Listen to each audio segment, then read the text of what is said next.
Hello everybody, I haven't done this in a while, but I think I'm gonna get back to the trilogies. Reviewing trilogies, alright. Here we have the Terminator trilogy, which I own every single one that was released. Here is the Terminator on VHS. It is available on DVD, but I'm sure this was cheap on VHS. Anyway, personally, I think it's one of the best action movies of the 1980s ever. It's one of my favorite Arnold Schwarzenegger movies, and it's just a great action film. It's the best of the best of action films for its time. Okay, the special effects on the Terminator, the machine, if you're not familiar with the series, are pretty crappy, but you have to give them credit for, you know, trying to do the best they can. It was 1984, they didn't have all this computer special effects, but if I had to give it a rating, I'd give it 4 stars. It was an amazing, amazing, spectacular action film.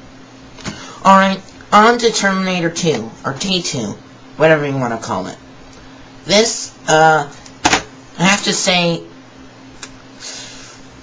this was a really good action film for the 1990s. It had better special effects, and it's just, I like the Terminator and I like this one. I'm kind of drawn between them, but if I'd have to give it a rating, I'll give it 5 out of 5 stars.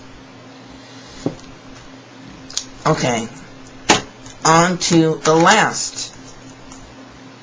Terminator 3, Rise of the Machines. This was the only one of the Terminator films that I got to see in theaters. I was pretty young then, but I still liked it. There's actually a female Terminator in it for the first time in, like, ever. I have to say, it's probably the worst in the series, but it's still a great action film. It's got some good special effects, but you can tell Arnold Schwarzenegger's older, but he can still act like the Terminator. But if I had to give it a rating, what would I give it?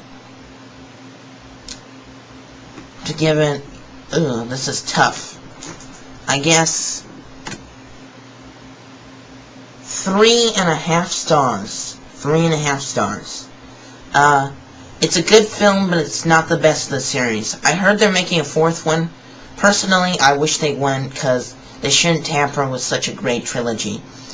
And since Arnold Schwarzenegger cannot be a part of it, since he's been governor of California, I really think they should just leave it at that. 3 great films, don't try to tarnish the series. A Sex Man Review!